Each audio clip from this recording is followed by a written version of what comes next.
Fahri, bocah asal Batu Lakbu Bantaeng, bisa sebut nama-nama kabupaten kota yang ada di Sulawesi Selatan.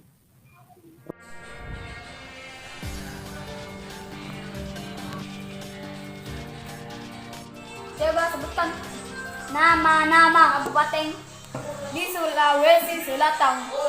Menunjukkan nama-nama kabupaten atau kota di Sulawesi Selatan.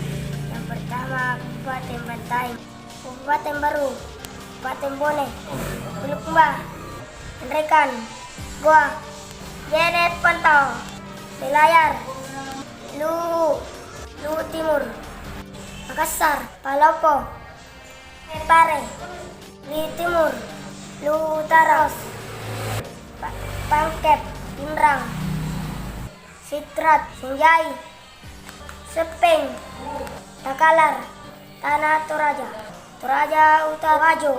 Itulah tadi bocah oke asal Batu Lakbu, si Fahri. Sekian informasi dari saya. Wassalamualaikum warahmatullahi wabarakatuh.